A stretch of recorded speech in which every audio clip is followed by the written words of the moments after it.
Barely Research Facts is a fact-based podcast brought to you by Art Now Thus, an experiential arts agency based out of Mumbai. Each week, we pick a word at random, dive into it, and see where it brings us. We are your hosts. My name is Ragini, and this is Shar. A small note before we begin. This episode has references to death and cremation. If that is something that bothers you, we'd advise you to listen with discretion. If you're listening to the episode with a child in the room, again, we'd advise you to use your discretion. Hi, and welcome back to another episode of Barely Research Facts. Hello. We're back with a new episode. Hello. Hello. I don't know why. Somehow this introductory session always turns into like an echo of each other. Like we're just afraid to sing hello, just in case we missed anybody out. Oh my God. Hello? Are you there? Are you there? Okay, so the word this week is ash. And I had a really tough time with this one. I found this one a hard one. Yeah, because your mind is immediately drawn to the very obvious thing, which is a very morbid topic. But we've managed to turn it around, and there's a lot of interesting stuff around ash, isn't there? Yeah. I mean, I don't know. Actually, I've primarily researched the very morbid thing. Okay, it's okay. We'll add other bits in to make it like... Hello, Captain Obvious. Sorry, Ragini, no offense intended. Moving swiftly on. Okay, so I realized that there's an institute in America. It's the American Society of Hematology that abbreviates to ASH. The first time I read it, I thought it was the American Society of Hermatology. So I was like, cool. Oh. Yeah, so I think it's the American Society of Hermatology now. Oh, yeah, it sounds transcendental. And from transcendentalism to the absolutely practical, I thought, Ragini, this week or this episode, I'd help you out with some, I don't know, just like hacks around the house that I think would be useful for you. Are you ready? Okay. That are related to ash, obviously, not just in general. Just randomly. I think you should brush your teeth more often. Yep, bathe more often. So the first one, obviously, is ash is a good treatment for fleas and other insects. So you could, for your poultry, make a dust bath. You know the chicken coop that you have out back?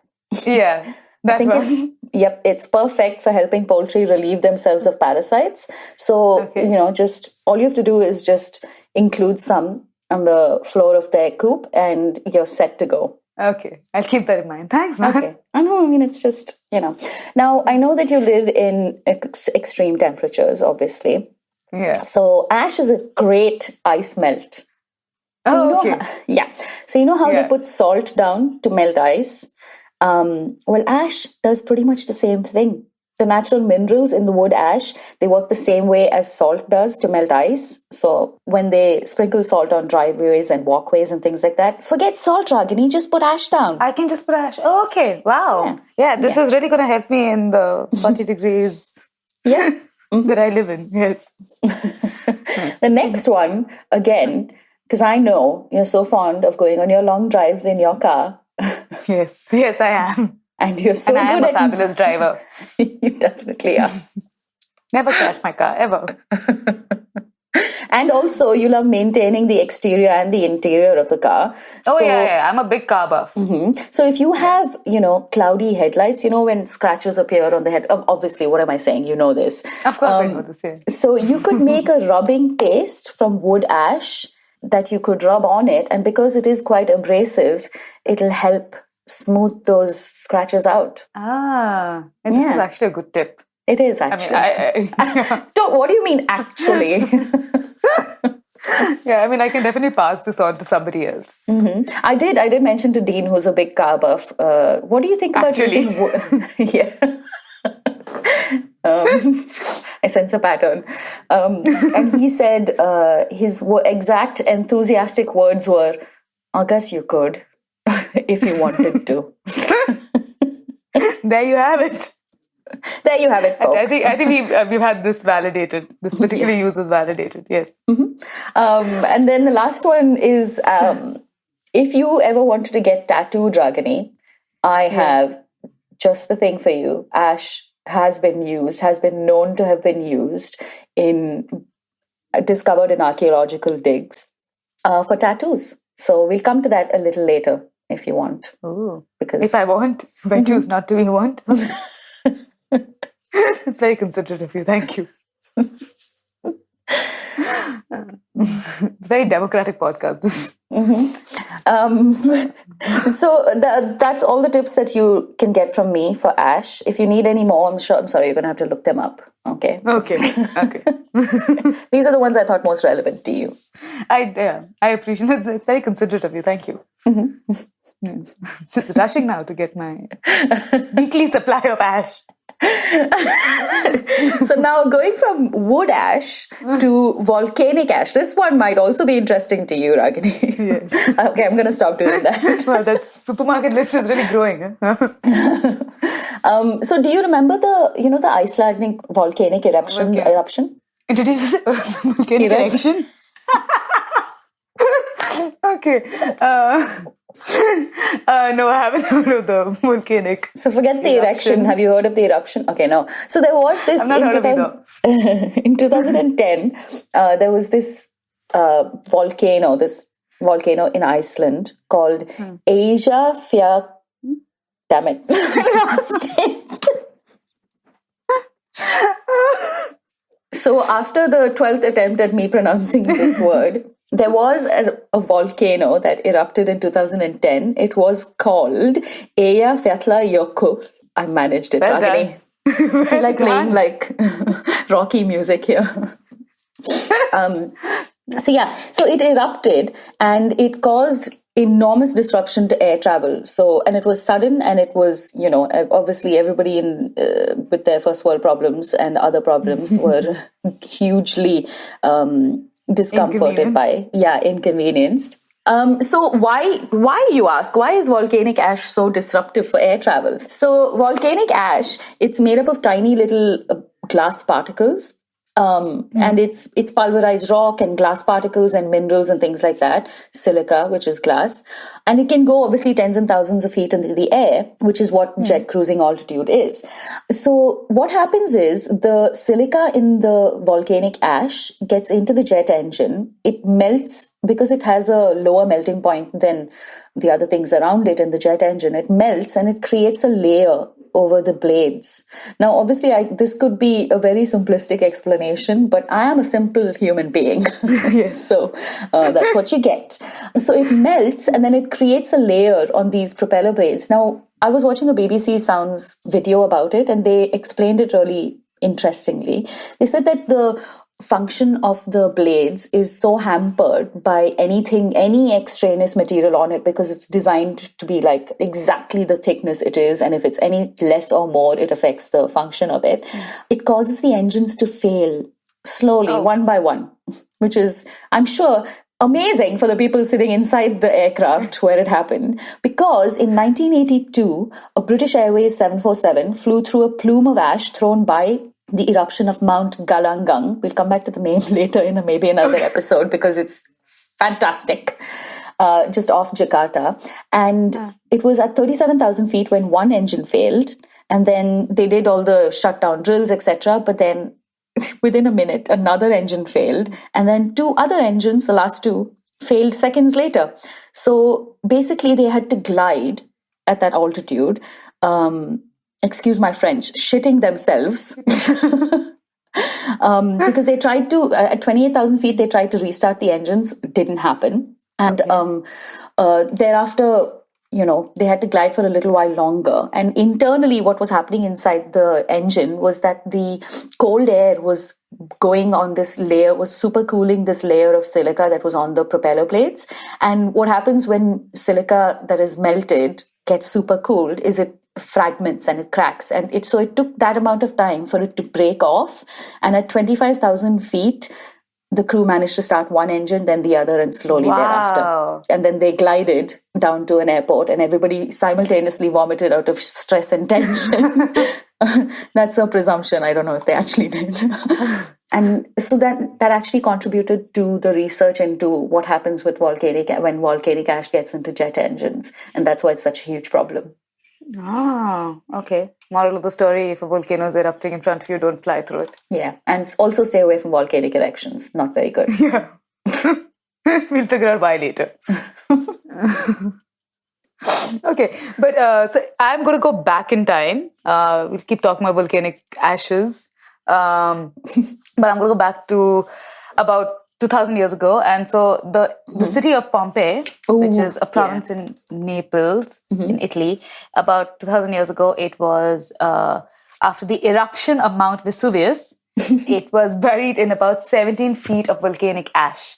And what happened as a result of this, is that obviously everybody died. And it was terrible for people who were living in the city. Yeah, sad, but things like this were happening back then all the time. But what it did for us is that it basically, because of how sudden it was and because of the density of the ash, Pompeii is actually a fairly well-preserved city even now. And so it's an archaeologist heaven because they keep, and a lot of the stuff is pretty intact, and there is a lot to just be able to understand about how people lived back there.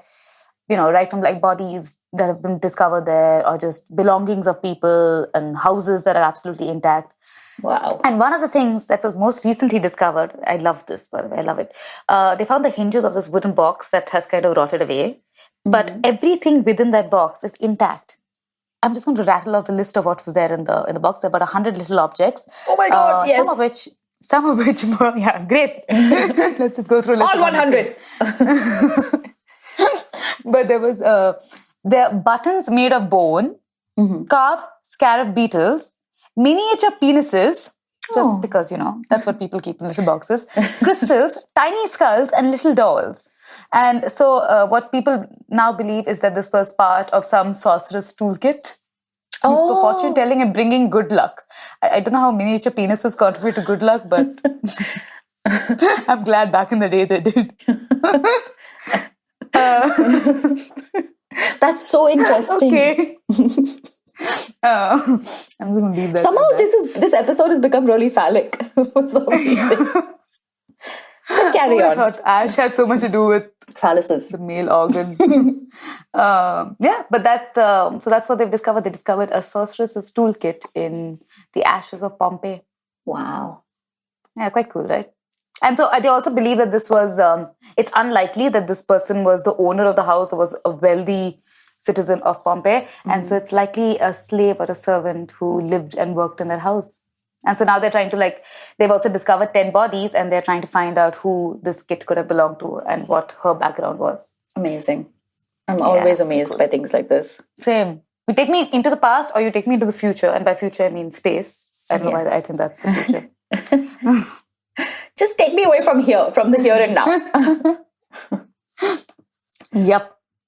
So that's Pompeii, and that's what happened back then. And also now, as promised, we did say that we would want to jump into that I have explored the morbid of this particular word quite in detail. And so obviously, I researched crematorial practices in different parts of the world. And actually, it's quite cheerful. That's good. Because I realized that it's primarily 4 or 5 cultures that historically cremate their dead. And, Hinduism and Sikhism do it in India. We're primarily concentrated here, but, and though, they have, the rituals are fairly simple where the body is burnt within 3 days, 24 hours to 3 days of the death occurring. And then the ashes are sprinkled, usually in holy water or on land. And then Bali has, so the Balinese people combine Buddhist, Hindu, and animist beliefs. And they engage in this elaborate parade where they take the deceased to this journey into the afterlife. So it's actually a full parade that everyone joins in on. It's called the Gabin, and it's spelled with an N, which is silent in my assumption. And so they take them to this large ornate tower. It's called the Wada, which is built by the family. So the body has to be carried to the Wada. And when they're here, it is transferred into this animal-shaped structure called lembu, where it is burned. The whole journey takes them about 12 days. And at the end of 12 days, the body is cremated here. And usually, because it can be quite an expensive process, sometimes people just bury the deceased until they can actually give them a proper send-off. And in South Korea, which is the other place, surprisingly, where cremation is apparently now popular. Actually, originally in South Korea they would bury their dead, but because they've run out of space, a law in 2000 that was passed in 2000 requires family members to now move loved ones out of a grave 60 years after the death because they need to have space. In light of these, many South Korean families now cremate their dead, and South Koreans have a culture of burying the dead with beads. And so now when they cremate the dead, they use the ashes to create colorful beads that they then keep in the house as a reminder of their loved one. Oh, that's cute. That's like compressing someone's ashes into a diamond, isn't it? That's something that people do these days. Yeah. It's one of the things. In fact, there is a whole series of like really creative things that you can do with the dead. It's quite impressive, actually, what people have come up with. Yeah. So one of the things is that there is music producer Jason Leach launched a company. It's a tongue-in-cheek website called And Vinily, which is supposed to rhyme with And Finally, as a way to amuse himself. And what he basically started doing is he would create these memorial records where he would sprinkle the ashes of the person into the vinyl record. And he thought it was really funny. And it was always meant to be a joke, but people really loved the idea. So you can actually go to his website and he creates these transparent vinyl records so you can see the ashes of the person that are sprinkled inside. And you can either create an album with their favorite songs or, just a recording of their voice or whatever. And while a lot of people love it, but because his website is pretty, like he's made a bit of a joke of it, he's creating a more conservative website because the new site is called Vinyl Resting Place. Oh, depending on he really likes his puns, doesn't he? I like that though. I like that he's done it as a joke and then people have taken it like sort of seriously, and it is kind of a somber moment, so he's adapted. He took feedback on board.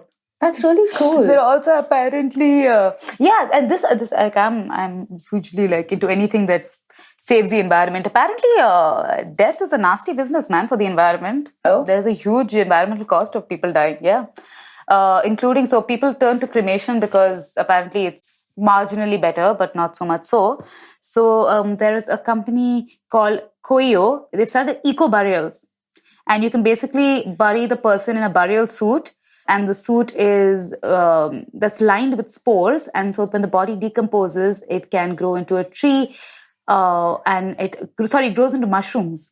Oh, cool. But they do advise you not to eat the mushrooms. Maybe. Result from a bereaved, from a dead person.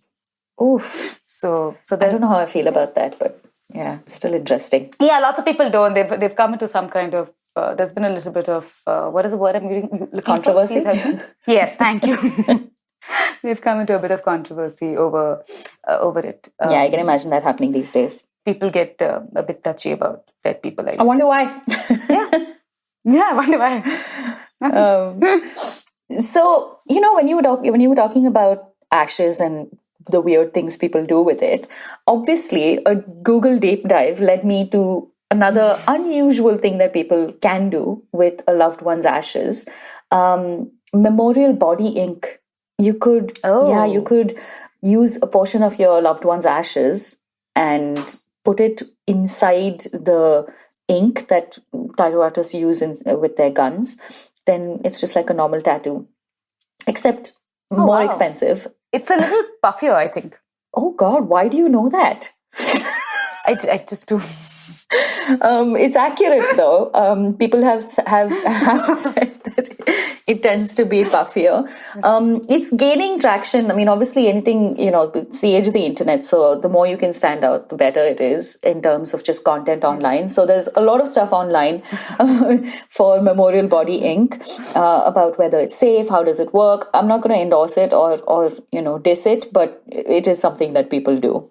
And that led me to think, have people done it in the past? Like, has ash in tattoos, not human remains, but, ash in general, has that been part of the art of tattooing at any point in history? And guess what? It has. And we welcome back an old friend, Ragini, to the podcast, all the way from 2 episodes ago, is Otzi. Do you remember I told... Yes. Otzi the mummy.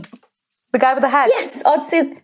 Yeah, the oldest hat. Yeah. He had the oldest hat on, which was in our episode Hat a couple of episodes ago. So he's 5,300 years old, looking great for his age though.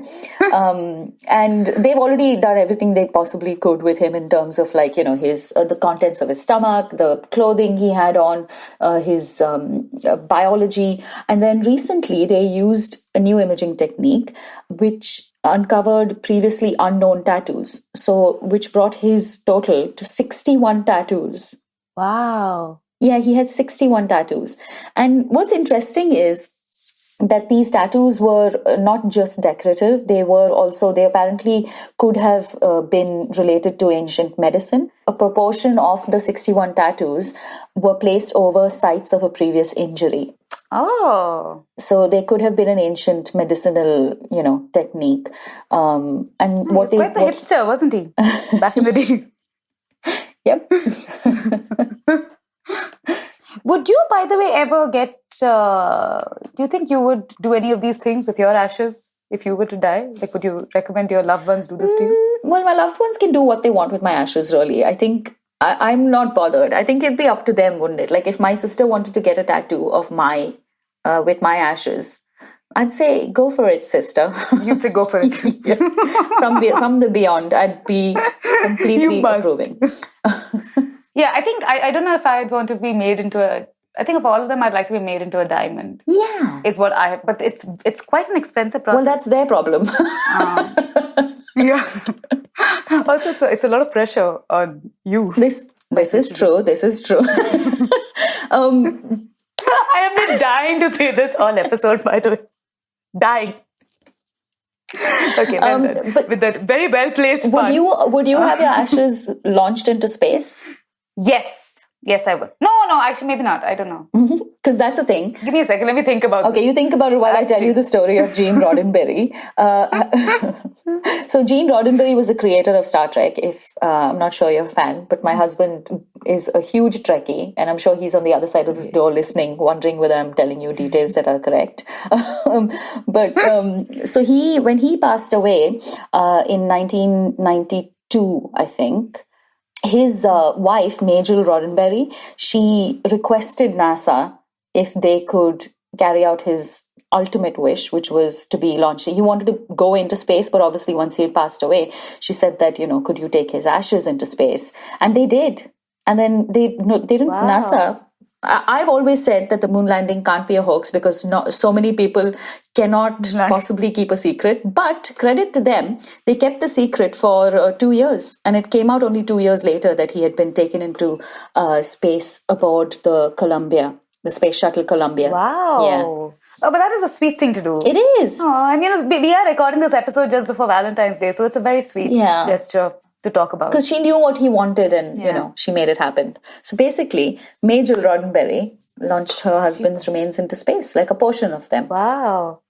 So, you remember the fire at the Notre Dame? Yes. In 2019? Yeah. Quite tragic. But apparently there's something really cool that's come out of it. So, the ashes that are left as a result of the fire at the Notre Dame have allowed, and basically the fact that, they have to rebuild, has allowed scientists and archaeologists to now study the structure in a manner that they haven't been able to in the past. Because there are no tourists, so there's a lot more access to the space, and it suddenly allowed them a lot of time to just be able to go into parts of the Notre Dame that were otherwise inaccessible to them in order to be able to study the structure. So they're going in with a 6-year-long research project that will focus on the masonry, the woodwork, metalwork, glasswork, and acoustics of the structure. Cool. It involves about 100 researchers in 25 laboratories doing this work. The team is going to study the stones of the Notre Dame to identify which quarries supplied the stones and thereby reconstruct the supply networks and economy of the site. Oh my God. Just by understanding... Yeah. I just Netflixed all year last year. This is what these people have been doing. Yeah. God. While the rest of the world went into hiatus. But they also...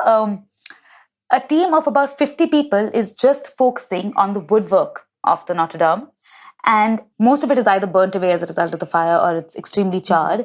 But these blackened remains could be super valuable because what they already know is that the wood, it's primarily oak wood, all right? But what studies can now pinpoint is the exact species of tree used and give researchers clues about the techniques and tools of medieval timber construction. Oh my God. The tree ring dating of timber beams could reveal the year and location in which the trees were felled, filling in gaps in knowledge about the sequence of construction. See. Can you believe it? Isn't it kind of amazing? They're just the amount of detail that they can get out of studying ashes. Yeah. And charred remains. I just think about all these people who are doing such amazing, iconic work, and they just go into work like any other person, and then they break off at 12 and they sit down and Jeff has his sandwich, and then he's like, hey, it's pretty cool, right, about this new pioneering technology that we're using, and yeah, also I'm going to watch a movie later. Like, I find it so strange. Yeah, but that's the cool thing about the study of the ashes at Notre Dame. Well, at least something good has come out of it. Yeah. It's quite a heartening story, actually. I do agree with that. And now, moving on to the last segment. My favorite. Since I'm so sporty. Yeah.